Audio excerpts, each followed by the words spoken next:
It's Wednesday, November 6th. This is the news on PBCJ. I'm Carol Francis. The Joint Select Committee appointed to complete the review of the Sexual Offences Act, Offences Against the Person Act, the Domestic Violence Act and the Child Care and Protection Act has presented solid proposals to give greater protection to victims of gender-based violence, sexual offences, domestic violence and children in need of care and protection. Among the proposal is an amendment of legislation to include an aggravating sentencing factor as well as a mandatory minimum sentence of 20 years in those circumstances. We propose to increase the fine for breaching a protection order from $10,000 to $500,000. I believe this will serve as an effective deterrent, and I think my colleagues would agree with me. Additionally, we propose to widen the category of persons who can apply for a protection order on behalf of victims to include the minister responsible for gender. Mr. Speaker, we know that some traditional beliefs militate against efforts to protect the most vulnerable. Mr. Speaker, the review of the Sexual Offences Act, the Offences Against the Person Act, the Domestic Violence Act, and the Child Care and Protection Act signals a significant legislative development as it examines the technological implications of sexual exploitation in contemporary society. It indicates that social media can be used as a tool in which sexual grooming of a child can take place. It therefore provides provision for the protection of the child in the digital space. Additionally, predatory sexual assault and seduction of children under 16 were also added as new offenses. Ms. Grange also outlined the recommendation for the establishment of a sex offenders registry to house a registered database in Jamaica. The committee recommends for the establishment of a sex offenders registry to house a registered database in Jamaica. So failure to register will constitute an offense which may be punishable by imprisonment. The Sexual Offences Act, the Offences Against the Persons Act, the Child Care and Protection Act, and the Domestic Violence Act will provide victims, and in particular, vulnerable victims, with greater protection from sexual offenses and increased support from the state towards its citizens. At the Public Accounts Committee meeting on Tuesday, it was revealed that the annual operational plan of the Jamaica Constabulary Force is not integrated into the procurement plan.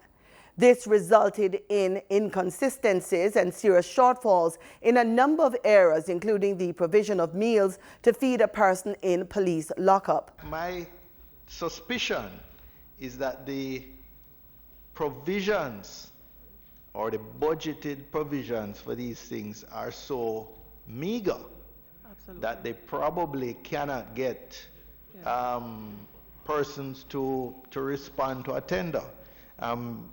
And I don't remember the figure now, but when we were at the Standing Finance Committee, we heard figures for the daily per capita allocation to feed detainees. It's $300. It's just been recommended to be increased to $500, and the finance has signed up on that. $300 for three meals. For 3 meals. Yeah. Now, probably realistically, if you went out with a tender asking people to commit to provide meals at your, I mean, you know, nobody would take you seriously. So, you know, I think we need to drill down a little bit. I would just like to understand, because I am sympathetic if the JCF is trying to get caterers to tender, to enter into a contract to provide meals over some long period of time at a rate of $300 per detainee per day for 3 meals. You know, that is just impractical. The inconsistencies in the dietary meal plans and service standards at various police stations was just one of a number of findings of the Auditor General's Performance Audit Report on procurement management in the Jamaica Constabulary Force.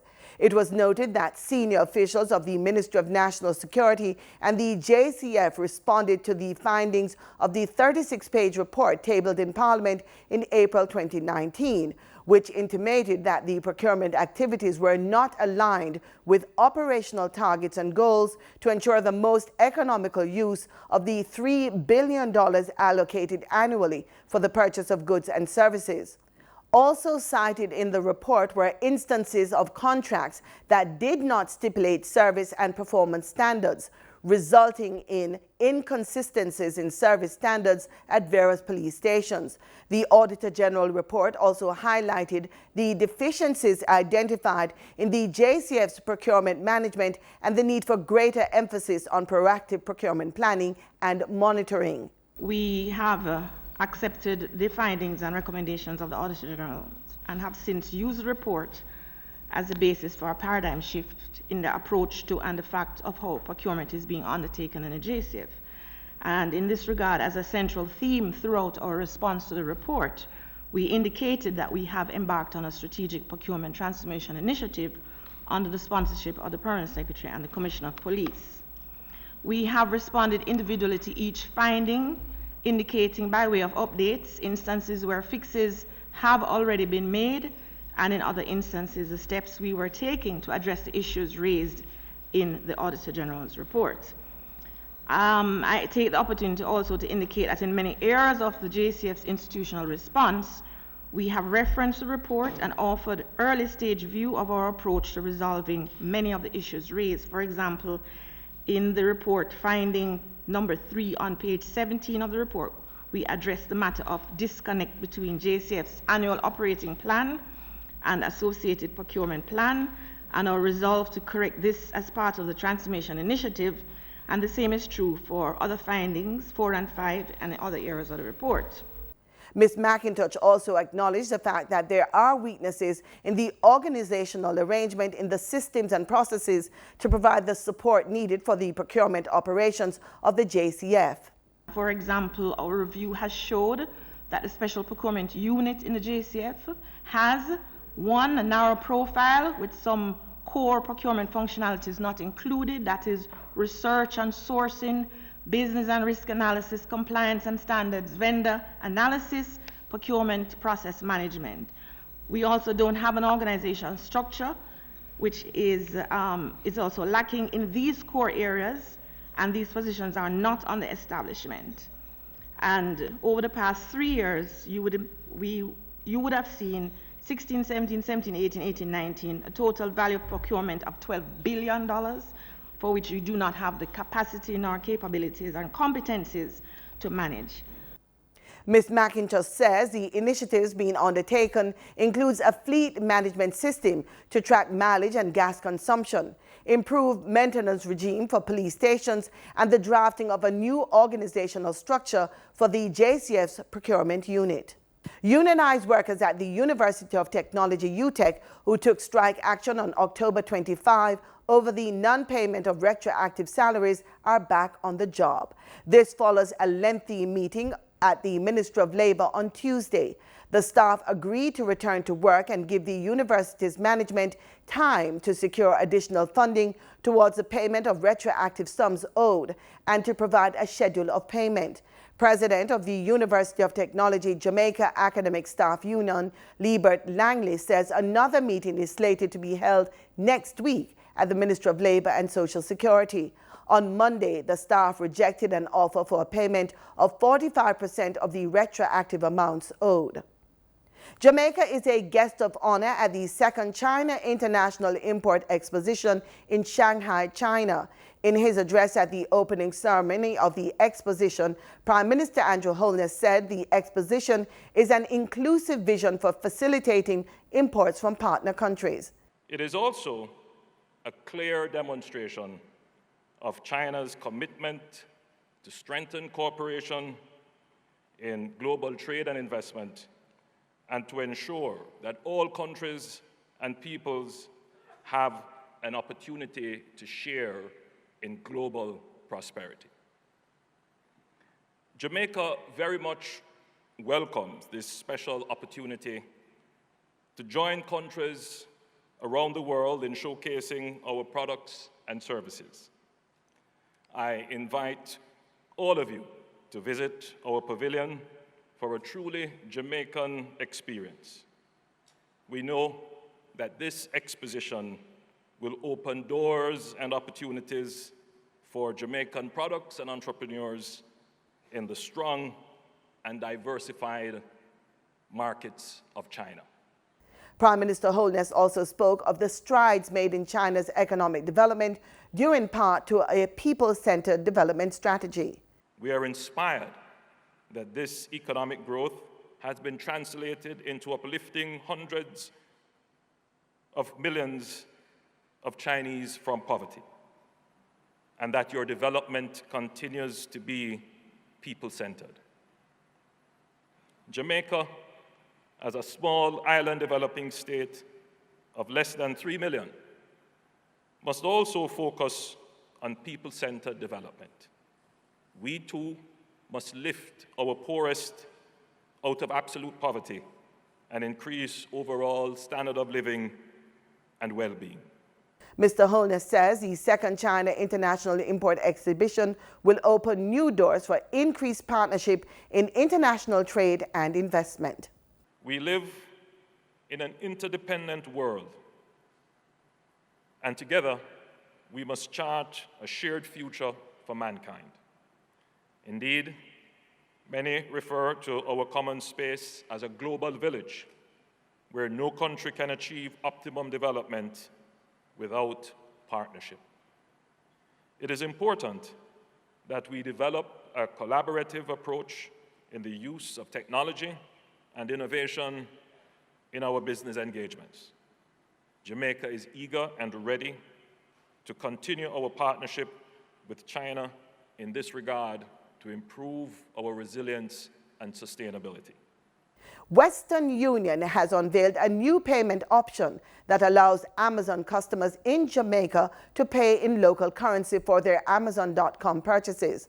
Under the plan, customers can shop on Amazon.com and pay in cash at Western Union agent locations across the country.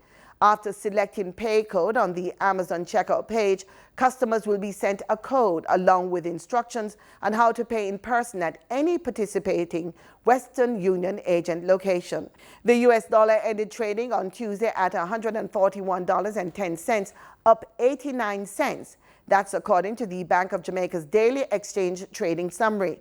Meanwhile, the Canadian dollar ended trading at $107.16, down from $107.28. The British pound sterling ended trading at $178.59, down from $179.06. A petition has been posted on the Jamaica House petition portal, which calls on the government to grant official status to the Jamaican language alongside English. The petition includes, among other things, that all Jamaicans are united by one common language, Jamaican, which is, quote, a marker of unity and identity for citizens at home and in the diaspora, end quote. The petition also contains a notation that speakers of Jamaican who do not also speak English should be given the same access to all the services of the state as those who speak only English. Under the rules, a petition posted on the OPM's website has to obtain 15,000 signatures in 40 days for it to be reviewed by the OPM. If the petition complies with agreed standards, it will issue an official response. Since it was posted on Tuesday, the petition has already been signed 438 times. The closing date for signing is December 14. Filmmaker and former UII lecturer Franklin Chappie St. Just has died. Mr. St. Just, who has been ailing for some time, passed away on Tuesday morning. At the time of his passing, he had been leading a process to repatriate Jamaican films which have been found in databases overseas. Chappie, as he is popularly known, spent more than the last half of his life in Jamaica. Before that, he worked in St. Lucia and his birthplace, Trinidad. His works include the iconic film The Harder They Come with reggae legend Jimmy Cliff. Minister of Culture, Gender, Entertainment and Sports, Olivia Babs-Grange, expressed condolences to his family. She said, quote, with his passing, we have lost a giant of the creative industries, end quote. In regional news, President of the Caribbean Development Bank, Dr. Warren Smith, says the Caribbean Single Market and Economy, CSME, is the region's best bet to achieve sustainable economic growth. At a town hall meeting on the CSME in Barbados, Dr. Smith said Caribbean countries need to adopt a regional approach to enable their economies to become more competitive on the global scale. There's an urgency, therefore, for us to accelerate the regional integration movement through the completion of the single market. That urgency is underscored by the worrisome shift towards inward-looking policies and a retreat from multilateralism and globalization in some parts of Europe and in the United States of America, which are traditional trading partners of CARICOM. We at the Caribbean Development Bank are convinced that the CSME is our best bet for unlocking the economic growth potential of CARICOM countries and enhancing the prospects for greater prosperity for our people. In Trinidad and Tobago, photographs of models in swimwear walking down the aisle during a fashion show at the Holy Trinity Cathedral has gone viral. Many are questioning the appropriateness of having models in swimwear in a church. We have more in this report.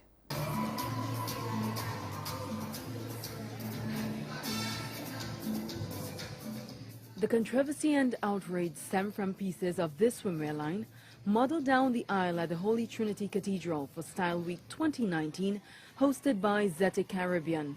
The church has come under fire for allowing such an event to be held in a place deemed consecrated and holy, with the Trinidad and Tobago Council of Evangelical Churches referring to it as desecration. Dean of the Cathedral, Reverend Shelley Antania, defended the decision on I-95.5 FM, saying guidelines were provided to the organizers, and all designers except one adhered to them. In this instance, of the 15 designers, yes, who had designs and models and all the rest of it, one designer, yes, and the designer coming down to the end of the show is the person who disregarded the agreement. Zete Caribbean says the guidelines were relayed to all designers and admits there was a breach. When the breach occurred, the designer was already on the runway before we could do anything to get them off. According to the company's chairman, Alice Briggs, a meeting is scheduled for later in the week to address the issue. Has the organization issued an apology to the church? We have spoken to Reverend Tina personally, and if it's required, I mean, you know, we can issue a formal apology to the church. Zete Caribbean commends the church for what it calls forward thinking in giving the green light for the event, but Briggs believes there is a sexist double standard where public perception is concerned. A man could walk bareback down the road. If a woman do it, oh my God, it's a big controversy. There were guys who displayed carnival costumes and they were shirtless. That never made the internet. Nobody spoke about that. And in fact, he says that did not constitute a breach of the guidelines. Briggs tells us the church was chosen for its centuries-old aesthetics. Did you foresee that it would have sparked some sort of controversy? Yes. In this week's edition of Newsline Health, we hear of measures Caribbean countries are taking to reduce incidences of non-communicable diseases.